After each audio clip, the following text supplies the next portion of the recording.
Pronto, ótimo. Vou começar. Eu não estou vendo nada da apresentação, então, se tiver alguma coisa durante a apresentação, travar, qualquer coisa vocês falam, tá? Então, como a Emília já me apresentou, eu sou R3, terapia intensiva do Hospital Primavera. Estou concluindo a residência agora em fevereiro. E aí, a construção do Código H faz parte, né? É o meu protocolo, é o meu trabalho de conclusão da residência, o TCR, e a gente tinha como missão atualizar ou construir um novo protocolo. E durante esse período de residência, nós percebemos, né, e tivemos muitos casos envolvendo sangramento e tivemos dificuldade, assim, em não ter um fluxograma estruturado do manejo do sangramento, que é uma coisa que é essencial para o manejo de um paciente crítico, e tivemos eventos adversos graves envolvendo o sangramento, alguns com desfechos desfavoráveis, que nos motivaram. Inicialmente, a ideia foi fazer um protocolo de transfusão maciça, com um evento específico que nós tivemos, mas depois a gente viu que apenas o protocolo de transfusão maciça não seria suficiente. Então, a gente quis englobar o manejo do sangramento grave de uma forma geral, trazendo os exames que são essenciais de serem solicitados, quando acionar, né? O que que a gente tem que disparar, o que que a gente precisa ter de atenção e para ter realmente uma linha estruturada de manejo desse paciente. E aí, a gente tem como objetivo hoje revisar alguns conceitos sobre sangramento grave, choque hemorrágico, identificar os critérios para selecionar o código H, que é um resumo, né? O H é de hemorragia, é para a gente ter um alerta e um nome para ser chamado e para ficar assim na cabeça de todo mundo, né? Como a gente tem sepsis, como tem AVC, executar corretamente as ações do fluxograma e atuar de forma organizada, paralela e segura durante todo o protocolo. Eu queria que vocês respondessem esse pré-teste. Eu vou dar uns minutinhos aí, 2, 3 minutos, eu acho que dá para responder. Vai ter um pós-teste também, que é para a gente ver, realmente balancear aí como foi o efeito do nosso treinamento, do protocolo para vocês. Vou pedir para vocês responderem. Eu estou aqui com o pré-teste e o pós-teste abertos, e aí eu vou acompanhando as respostas. Assim que eu ver que tem um número de respostas, eu pulo para a apresentação. Podem ler esse QR Code aí.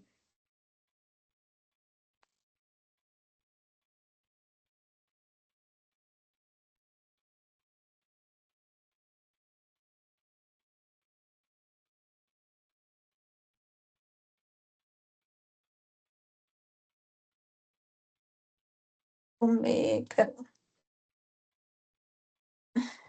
Oi? Alguém fala alguma coisa?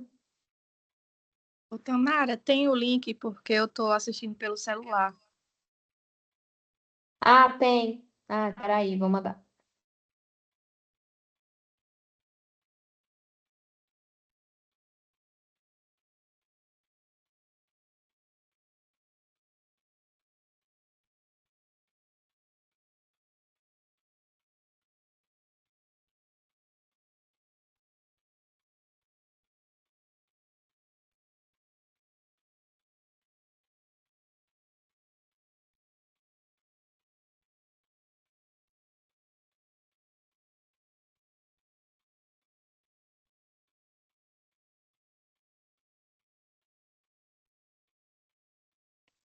Eu não previ isso, que a maioria das ia assistir pelo celular. Tá aí, gente, o link tá no chat.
Chegou alguém aí no meio da apresentação. Esse é um pré-teste. Pode ler o QR Code ou ver o link que está no chat para responder. Na sombra do Léo Ortiz. De uma ponta esquerda, volta o lance e volta mal. Temos 42, primeiro tempo. Alguém está com o áudio aberto, passando o jogo. Rossi. Já fechei, Tamara. André Veiga. Jogando contra o Internacional Inter no Contista Brasileirão desde Eu fechei o 1970. microfone dele, se eu fechar novamente. 75.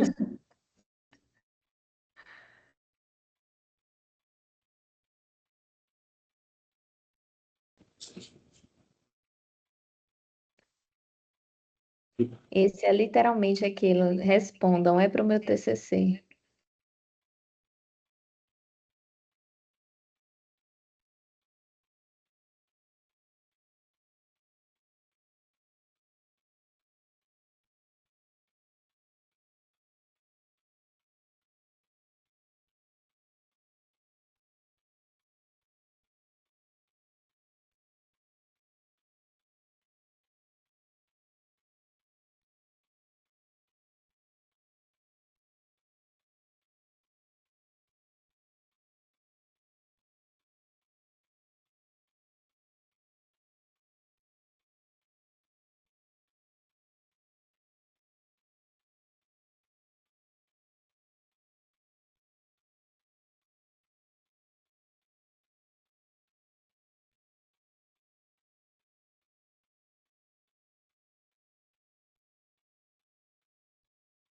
Ó, já estou com um número razoável de respostas aqui, então eu vou passando, tá? Se alguém ainda estiver terminando, pode terminar e enviar sem nenhum problema.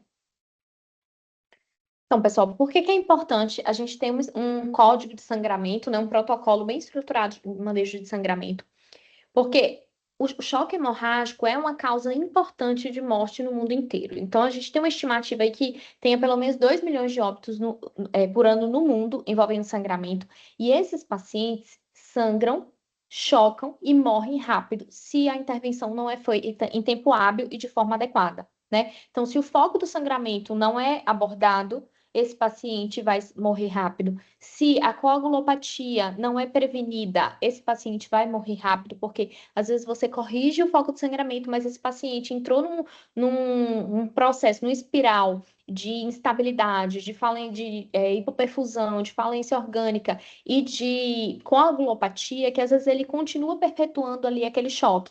Então, tempo médio, isso é estimado com alguns trabalhos, né, que pode ser de até 2 horas, quando esse paciente começa a sangrar até o óbito.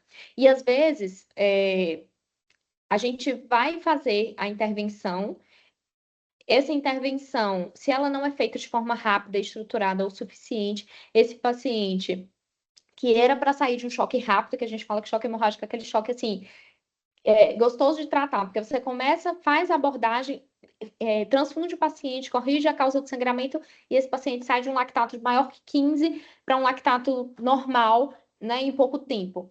Mas se você não faz as medidas adequadas para prevenir essa disfunção orgânica importante, ele vai ter uma mortalidade muito elevada.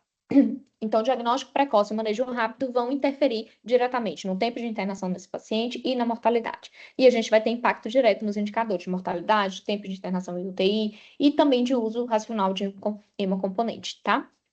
E a ideia é que o Código H ele seja tratado como protocolo tempo dependente, porque é tempo dependente, né? Eu preciso evitar a coagulopatia dilucional, evitar que esse paciente se perpetue sangrando, corrigir o foco de sangramento. E isso precisa ser rápido. Então, a gente precisa que esse protocolo esteja na cabeça de todo mundo no hospital, assim como o protocolo sepsis, assim como o protocolo AVC. O objetivo é a gente garantir um controle rápido e eficaz do sangramento, fazer manejo precoce da coagulopatia, assegurar uma perfusão adequada e também estabelecer critério objetivo para acionar o protocolo de transfusão maciça. Além disso, a gente quer também melhorar a nossa comunicação e a integração entre setores, né? Às vezes, esse é um paciente que chega vítima de trauma, que vai chegar na emergência, vai para a UTI, mas não envolve só a assistência em si, envolve laboratório, banco de sangue, centro cirúrgico, hemodinâmica, CDI, todos os setores estão interrelacionados e a gente precisa ter uma boa comunicação para que o protocolo seja seguido de forma adequada e que esse paciente seja tratado de forma adequada também. Algumas coisas que eu já falei no treinamento que eu tive com a equipe de enfermagem, eu vou reforçar aqui com vocês. Eu fiz esse treinamento com a equipe de enfermagem na semana passada, nós fizemos algumas turmas, alguns não puderam participar, então a gente trouxe disponibilizou o link para assistir essa aula também, e aí eu vou citar pontos aqui durante essa apresentação. Inicialmente, a ideia é que a pediatria tivesse incluída também, mas a gente não conseguiu fazer essa estruturação de forma suficiente para o protocolo agora. Então, o protocolo ficou só para adulto, tá? E só para o Hospital Primavera também, por enquanto. Então, a ideia é que depois a gente expanda para a pediatria e para a rede Primavera, mas por enquanto está só com o hospital, tá? Mas a gente vai incluir emergência, internamento, unidade de terapia intensiva, centro cirúrgico hemodinâmica, laboratório, banco de sangue, CDI.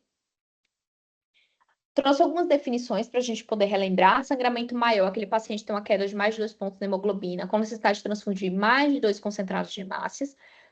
Ou exteriorização volumosa por dreno, hematêmese, sangramento por via aérea, com repercussão hemodinâmica. Hemorragia maciça, eu tenho uma perda de uma volemia em 24 horas, e isso vai ser um diagnóstico retrospectivo. Ou uma perda de meia volemia em menos de 3 horas, um sangramento maior que 150 ml por minuto.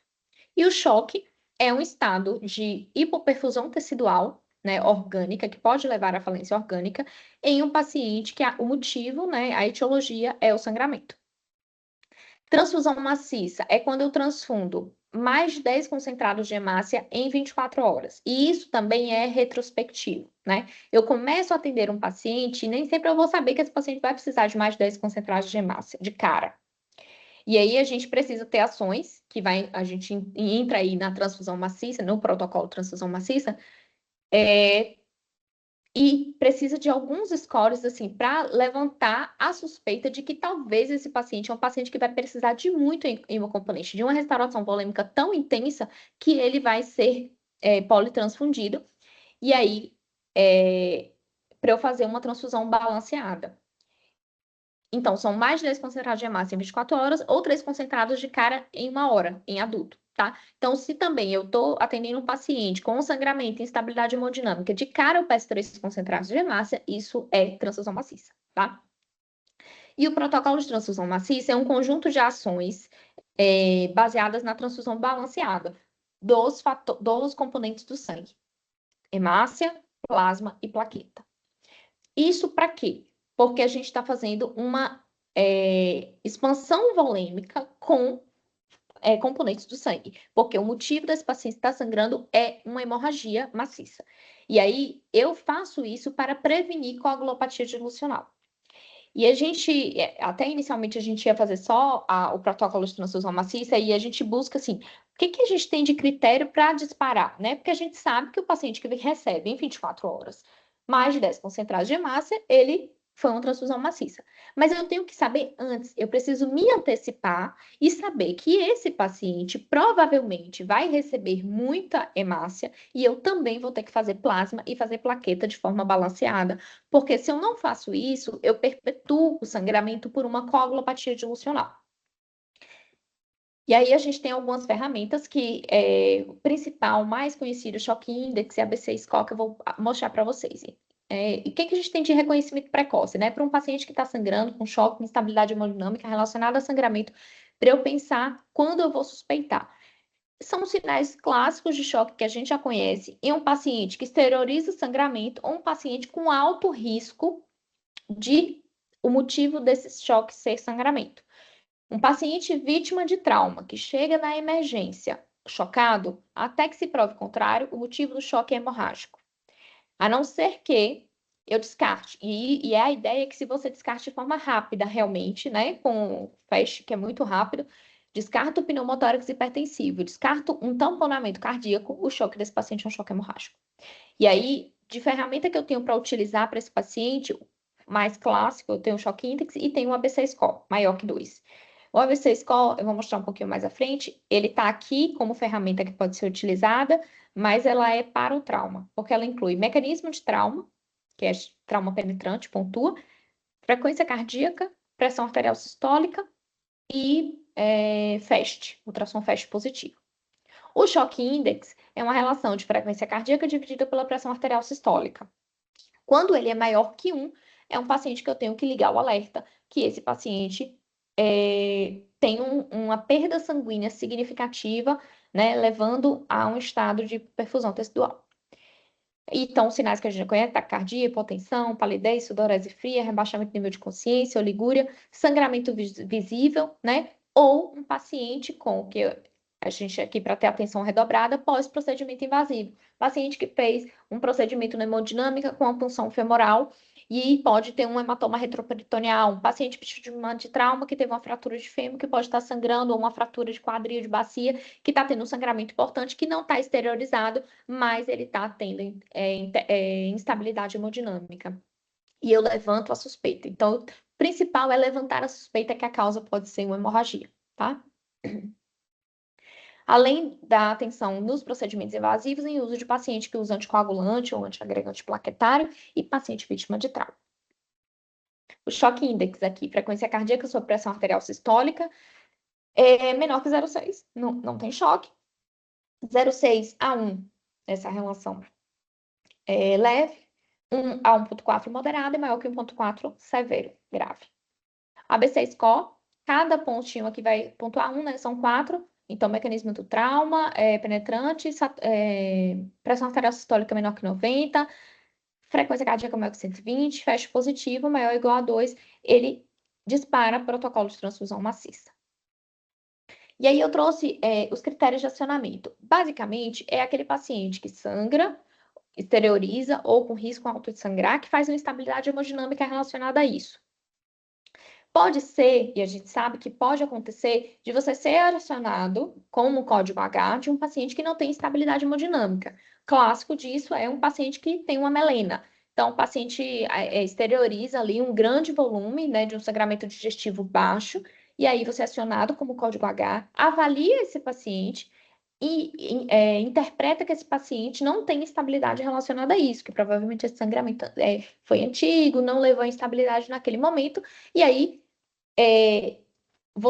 a ideia é que seja feita a prescrição padrão, que sejam solicitados os exames necessários para avaliar e investigar esse paciente e monitorize, e fique no radar que ele pode instabilizar, tá? Mas a ideia é que seja um sangramento com estabilidade que vai ser acionado, né? E aí a gente tem, num paciente que recebe uma mínima expansão e mantém pressão sistólica baixa, pressão diastólica baixa, frequência cardíaca mais elevada, depois de uma expansão de 500 ml, por exemplo.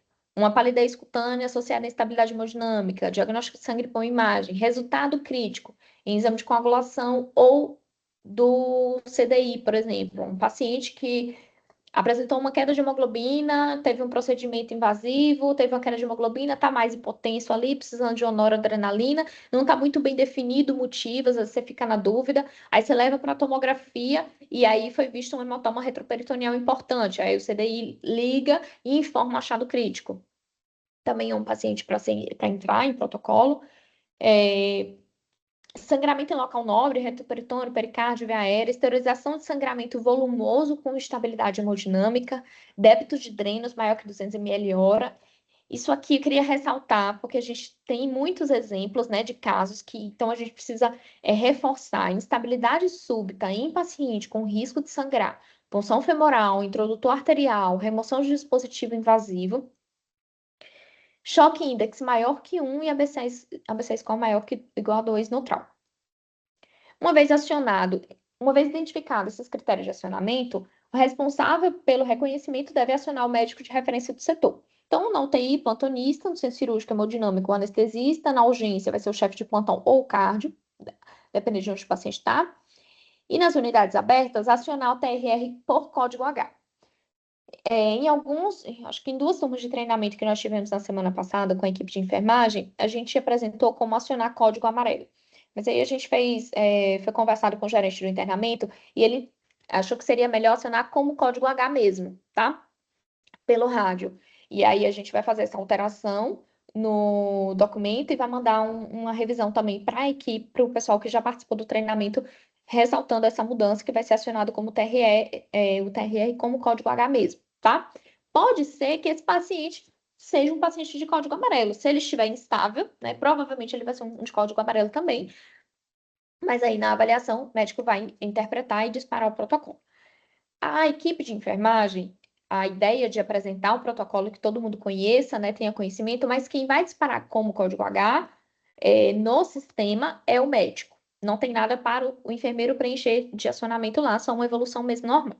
O médico vai acionar a aba de avaliação código H, tá? E aí, se você foi lá, avaliou esse paciente, foi acionado, avaliou o paciente e interpreta que é um sangramento com instabilidade, vai seguir todo o fluxograma. Se interpreta que é um sangramento sem estabilidade, eu já vou falar ele aqui logo, que eu coloquei numa ordem errada, mas aí se você for lá, avaliou, foi um sangramento, o exemplo que eu dei da melena, sem estabilidade hemodinâmica, não necessariamente você descarta e não abre protocolo. Então, você pode abrir o protocolo, né? Mas deixa esse paciente no radar. Ele não está instável, ele pode ser apenas monitorizado ali. Então, observe o sangramento, monitora os sinais vitais, solicita os exames. Vou apresentar para vocês uma prescrição padrão que já tem lá o kit de sangramento que precisa ser solicitado, inclui hemograma, coagulograma. Não vai ser coagulograma. Para sair mais rápido, a gente deixou como TP-TTPA, né? E aí vem INR, fibrinogênio, cálcio, tipagem sanguínea e gaso arterial. É essencial.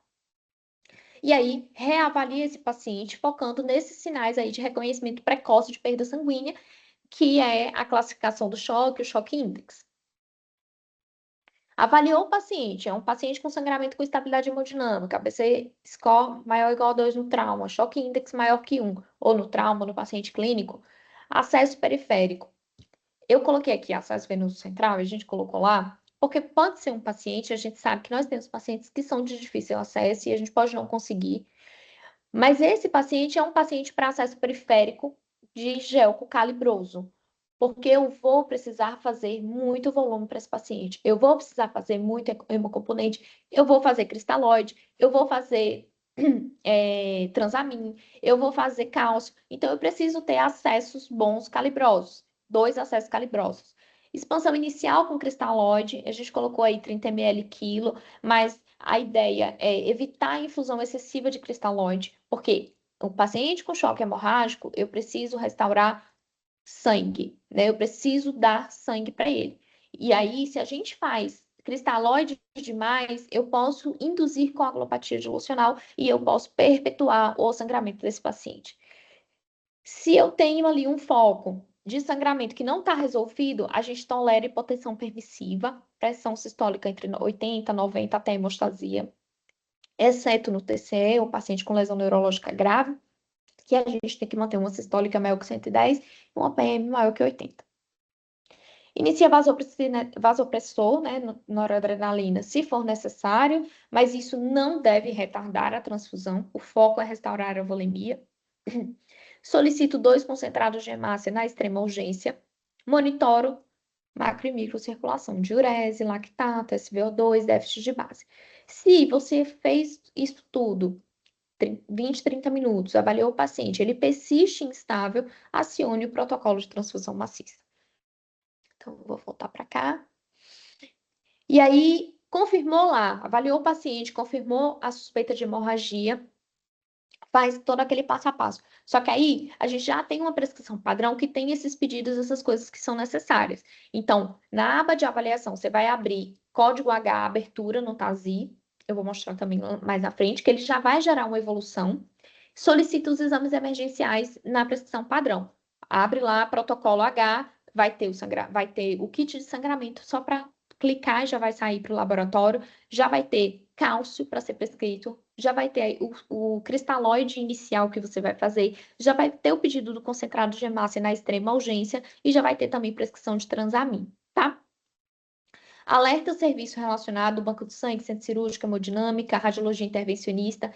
É um paciente que da cirurgia geral que o dreno abdominal começou a sangrar. Precisa acionar, porque eu preciso resolver o foco do sangramento. Ou um paciente pós-operatório da cirurgia torácica, da cirurgia cardíaca. Muitas vezes esse paciente pode ter realmente um sangramento ali por coagulopatia, Mas na maioria das vezes tem um foco de sangramento que precisa ser resolvido. E eu posso fazer toda a transfusão do mundo. Se eu não resolvo o foco do sangramento, o paciente continua instável. A gente precisa fazer todas essas etapas para prevenir uma disfunção, que se estabeleça uma disfunção lá, porque eu não corrigi cálcio, não corrigi acidose, não corrigi hipotermia, não fiz uma transfusão balanceada dos fatores dos componentes sanguíneos, e aí eu perpetuo e pioro o sangramento desse paciente. Mas eu preciso correr atrás de acionar médico assistente, setor de hemodinâmica, cirurgião vascular, o hemodinamicista ou cirurgião geral para resolver o foco do sangramento, tá? E em paciente que está internado na unidade aberta, a gente aciona a gestão de leitos para reserva de vaga de UTI. Ações paralelas, né, pela equipe, enfermagem, medida de aquecimento, aquecer o paciente, suspender medicamento que pode favorecer sangramento, antiagregante plaquetário, anticoagulante, trombolítico, né? Paciente está fazendo trombólise de TEP, paciente está fazendo trombólise de AVC, pode estabilizar durante, e aí você suspende. Acionar banco de sangue e quantificar o sangramento, se for possível. O médico avalia a necessidade da transfusão imediata, corrige cálcio, hipotermia e acidose, determina a origem do sangramento é cirúrgico ou é só coagulopatia, né? E direciona o paciente para a resolução do foco hemorrágico. Laboratório, coletar exame em até 15 minutos, liberar em até 50 minutos. Banco de sangue, fornecer 2 concentrados de hemácia O negativo em até 20 minutos e manter o fluxo ali conforme demanda, caso o protocolo de transfusão maciça seja acionado. A gente não tem muito problema em relação ao banco de sangue. Geralmente, o que a gente pede chega rápido e eles conseguem fazer um fluxo muito bom, assim, de plasma, de plaqueta, de tudo que a gente precisa. Isso não costuma ser um problema, tá? E uma coisa essencial, gente, não é para esperar laboratório para disparar protocolo de transfusão maciça. A gente não vai se guiar inicialmente no laboratório. Eu vou me guiar no instabilidade hemodinâmica, em paciente que está sangrando, ou um paciente ali com a suspeita de sangramento importante, que você fez um exame de imagem que mostrou um hematoma retroperitoneal, num paciente instável. Dispare o protocolo de transfusão maciça e depois os exames que a gente solicita, TP, TTPA, plaqueta, eles vão nos guiar para transfusões ali direcionadas, para corrigir, deixar a plaqueta na meta, corrigir, deixar o INR na meta, mas para disparar é por critério clínico. Isso eu já falei, isso também. E aqui é o fluxograma. Agora eu vou tentar aumentar. Ai, meu Deus. Dá zoom. A gente não tá aumentando na tela para vocês, né? Eu achava que eu ia conseguir dar zoom aqui. Mas vamos lá. Se estiver muito ruim de ver, depois eu mando a foto aí no chat. Então, paciente com perda sanguínea e instabilidade hemodinâmica. Esse fluxograma e essa fichinha aqui, que é uma tabelinha com orientações, elas estão no Web Documents como ficha do protocolo. Então, paciente está em protocolo, imprime o fluxograma, imprime a ficha, deixa ali anexa ao prontuário para a gente ter como guia de orientação. Perda sanguínea e estabilidade hemodinâmica, sim. Se não, investiga outras causas, né? Se sim, faz os acionamentos que a gente já comentou. O médico vai fazer a avaliação clínica e entende que essa instabilidade está relacionada ao sangramento ou entende que é um sangramento com instabilidade. E aí a gente tem as ações paralelas. Solicita vaga de UTI se o paciente está em unidade aberta, e solicita garantia de acesso venoso bom, pérvio, né, e calibroso, solicitação de exames do kit de sangramento, ressuscitação e transfusão, prevenção de coagulopatia e ajuda para controlar o sangramento, são as ações paralelas. Então, 2 acessos calibrosos, acionar o laboratório, na ressuscitação, cristalóide 30 ml quilo, instalar oxigênio se for necessário, solicitar 2 concentrados de hemácia na extrema urgência, tá? Uma aqui, porque eu botei o print do fluxograma errado, mas são 2. Prevenir coagulopatia. Infelizmente, nós não temos testes viscoelásticos, tá? Para guiar a gente nesse manejo de sangramento inicial. Então, a gente deixou instituído de fazer transamin 1 grama, tá? Para o paciente que entra no protocolo, exceto paciente com hemorragia digestiva, paciente com HSA, paciente que tem uma hemorragia intraparenquimatosa, que o transamin vai trazer benefício, tá? Para os outros, a gente deixou instituído fazer 1 grama de transamin venoso e repetir em 8 horas. Não é para deixar de 8 em 8 horas, é fazer 1 grama na admissão e 1 grama 8 horas depois e pronto. Corrigir a anticoagulação, que na nossa tabelinha de consulta tem. Então, se eu tenho um sangramento com instabilidade, um paciente que é anticoagulado, que usa varfarina, que usa os novos anticoagulantes, né, Eliquis, rivaroxabana, ou um paciente que está com heparina, a gente faz a reversão da anticoagulação. Aquecer o paciente, é essencial manter uma temperatura ali acima de 35,5, corrigir a acidose e hipocalcemia e antecipar a necessidade de plasma fresco congelado e plaquetas lá se guiando pelo choque index. E aí solicita ali a avaliação, né, do médico assistente ou do especialista para conter o foco de sangramento. Fez essas medidas iniciais, 20, 30 minutos, ressuscitou, corrigiu a anticoagulação, fez transamin, aqueceu o paciente, corrigiu o cálcio, corrigiu a acidose. O paciente persiste sangrando, persiste com instabilidade. Isso aqui, gente, é menos de 1 hora. Ativa o protocolo de transfusão maciça, tá? Se eu tenho um paciente vítima de trauma que já chega lá com a BC score maior que 2, com choque index maior que 1,1, já é para ir direto para essa etapa. Isso está ressaltado no protocolo, né? Mas se é o outro paciente clínico que a gente está atendendo, a gente vai fazer essas coisas todas e aí persiste, a gente faz ativa o protocolo de transfusão maciça. E aí eu vou prescrever de forma balanceada 3 concentrados de hemácia, 3 plasmas, 3 unidades de plaquetas e a gente deixou instituído da mesma forma. A gente não tem teste viscoelástico, né? Muitos desses pacientes vão ter hipofibrinogenemia, então a gente deixou instituído em protocolo para já se pedir de cara 7 unidades de frio precipitado. A gente colocou 7 para ficar mais prático e fácil, tá? A dose tá na próxima ficha lá para vocês consultarem, é 1 unidade a cada 10 quilos, mas a gente deixou aí essas 7 unidades padrão para pedir de cara e aí faz a correção de acordo com o peso para os pacientes, conforme seja necessário.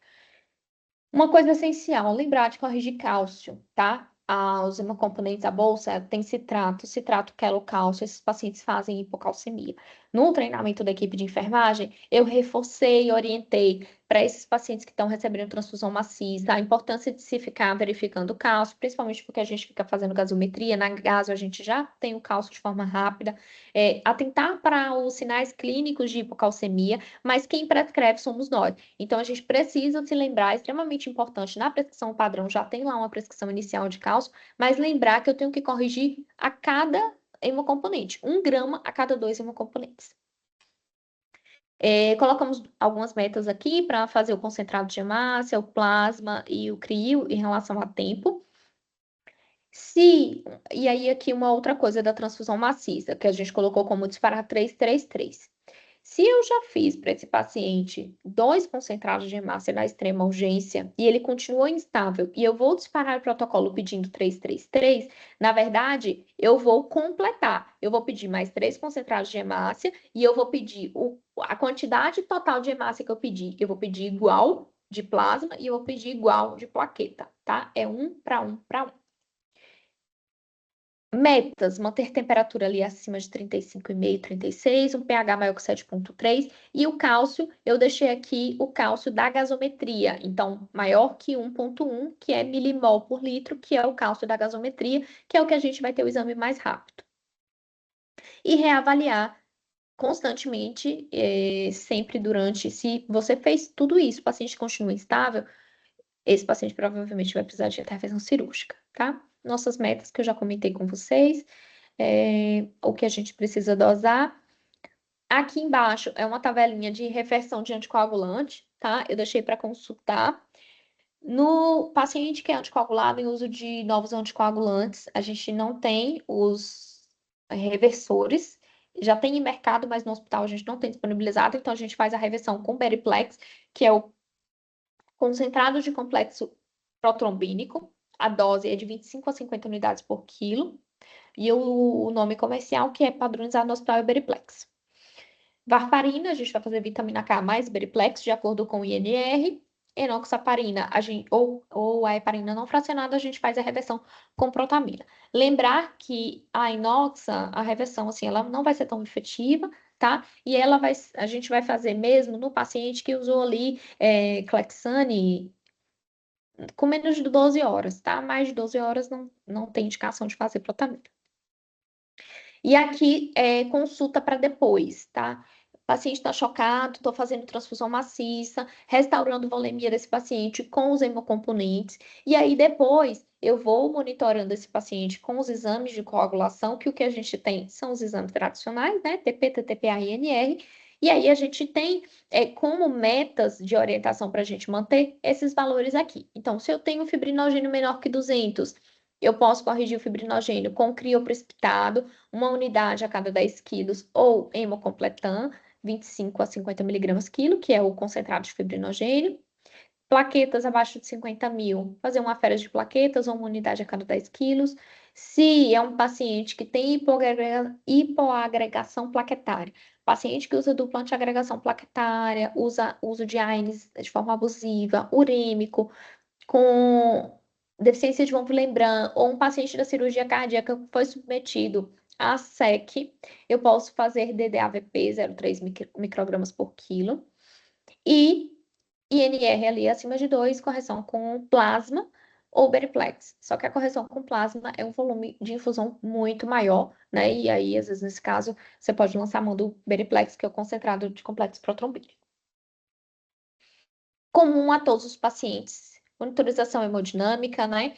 Depois de uma estabilização clínica inicial mínima, a gente precisa puncionar o acesso venoso central, eu preciso ter uma punção arterial, sondagem vesical de demora para quantificar débito urinário de forma adequada, coleta seriada de gasometria, lactato, hemograma, cálcio, coagulograma e fibrinogênio, corrigir a tríade letal, e é essencial que a gente tenha essas metas de pH, cálcio, temperatura e hemoglobina para os nossos pacientes, tá? Hipotermia, hipocalcemia e acidose. Se eu não corrijo isso de forma ativa, meu paciente vai continuar sangrando. Aquecimento ativo, posso fazer os fluidos aquecidos. Lembrar da correção de cálcio, nós temos no hospital gluconato de cálcio 10%, é uma ampola a cada 2 concentrados de hemácia. Bicarbonato 100 ml, se pH menor que 7,2 ou bicarbonato menor que 12. Transamin, 1 grama em 10 minutos, 1 grama em 8 horas. Não tem indicação de hemorragia digestiva, como eu já mencionei. E coletar, checar, corrigir, verificar, ir atrás do fibrinogênio e corrigir ele com meta de manter maior que 200. As metas que a gente já comentou, de meta hemodinâmica, PAM maior que 65, se sangramento ativo, hipotensão permissiva, ali em torno de até abaixo de 65, 60, 65 de média. No TCE, eu vou ter que manter ali PAM realmente acima de 80.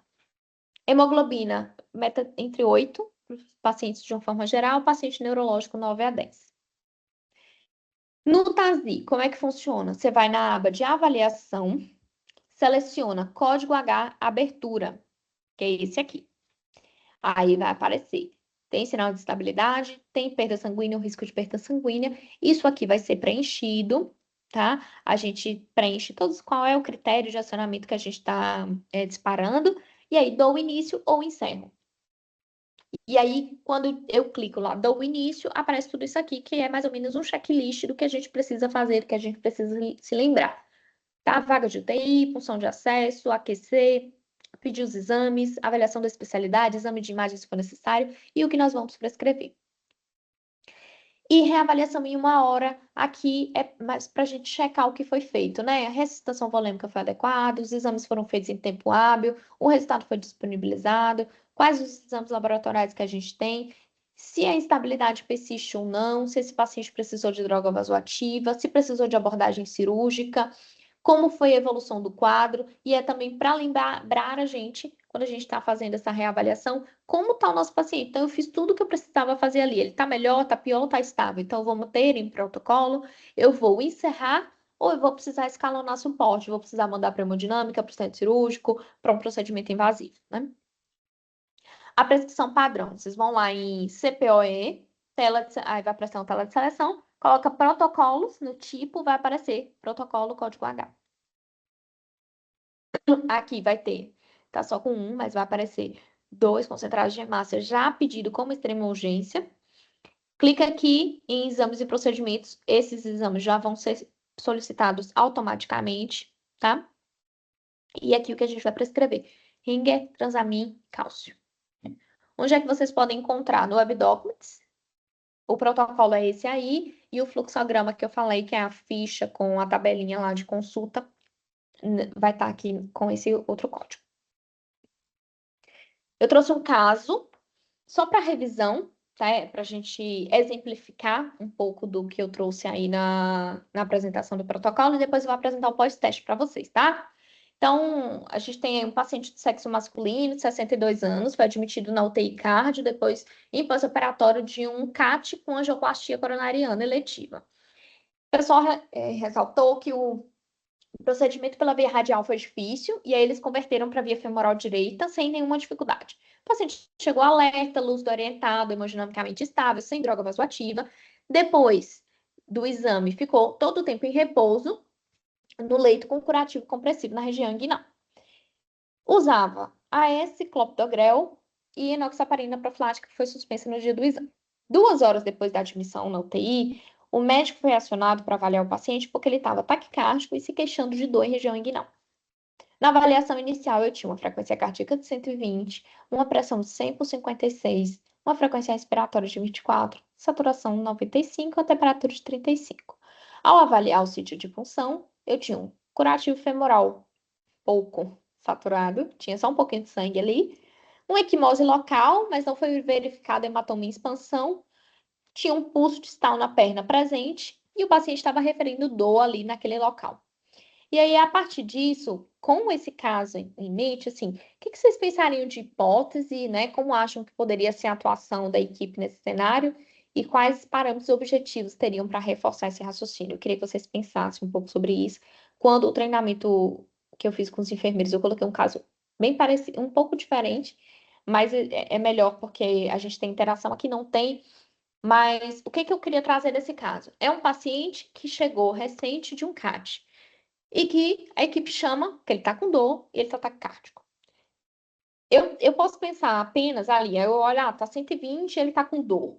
Será que ele está taquicárdico por causa da dor? Pode ser, né? Fez uma punção, ele está com dor, vou medicar, mediquei. O paciente continua taquicárdico, né? Ah, tem uma pressão ali 100 por 56. Geralmente na UTI não é a pressão que a gente fica, né, pensando tanto, assim. Como se você calcular ali a média, às vezes dá ok. Mas é para chamar a atenção. Você foi lá para o sítio femoral, o paciente tem dor, mas eu não percebi hematoma, não está sangrando. Mas esse é um paciente que pode estar sangrando. O choque dele pode ser um choque que está evoluindo com choque cardiogênico por motivo X. Pode ser um paciente que fez uma lesão coronariana, rompeu ali a artéria, está sangrando, está fazendo um tamponamento e a causa do choque pode ser essa. Mas eu preciso avaliar e eu preciso suspeitar que o motivo do choque pode ser sangramento. É um paciente com risco para isso, é um paciente que usa dupla antiagregação plaquetária, é um paciente que usou heparina no procedimento, porque na hemodinâmica eles vão usar a heparina, e geralmente essa heparina não é revertida, tá? E o paciente está com dor ali no local do procedimento e está taquicárdico. Quando a gente calcula o choque index desse paciente, é 1,2. E aí eu tenho procedimento invasivo recente, usava dupla antiagregação, tem estabilidade hemodinâmica precoce, e ali é um local que às vezes a compressão não ficou efetiva e esse vazio ficou sangrando. Então, esse é um paciente para a gente suspeitar, colocar no protocolo. Claro, faz um, né? A gente tem disponível ultrassom, passa um ultrassom rápido, não tem tamponamento aqui, né? Tem nada. O coração tá batendo bem. E aí, é um paciente para a gente suspeitar de sangramento. E se eu não visualizo o treinamento da enfermagem que eu coloquei, esse mesmo caso, eu coloquei como curativo saturado e hematoma expansão. Mas isso pode não aparecer e a gente tem um hematoma retroperitoneal e esse paciente está ali chocado por causa disso, né? Então, o que a gente espera? O que é esperado, né? Que seja reconhecida essa instabilidade, que seja suspeitado de que o motivo do choque pode ser sangramento, né? Calculado esse choque index maior que 1,1, avaliar o curativo ali, se tem algum sangramento, mas pensar que pode ser um sangramento oculto, então abrir protocolo código H. Para esse paciente, seria acionado CDI para fazer uma tomografia de urgência e ver se não tem hematoma retroperitoneal ali. Então, seria acionado laboratório, seria acionado banco de sangue, seriam suspensos antiplaquetários e anticoagulantes. Eu não coloquei aí, mas acionar CDI, acionar médico assistente, né? Para uma reavaliação desse paciente é essencial. Aquecer o paciente, garantir acesso calibroso, quantificar o sangramento. Ah, eu coloquei sim, racional na imagem. Então, isso que seria o esperado. É a gente lançar o alerta que o motivo do choque pode ser o sangramento, que a gente precisa intervir de forma rápida. Era isso. Eu queria que vocês respondessem o pós-teste, por favor, para o meu TCC. Eu vou mandar o link no chat para quem está com celular, só um minutinho.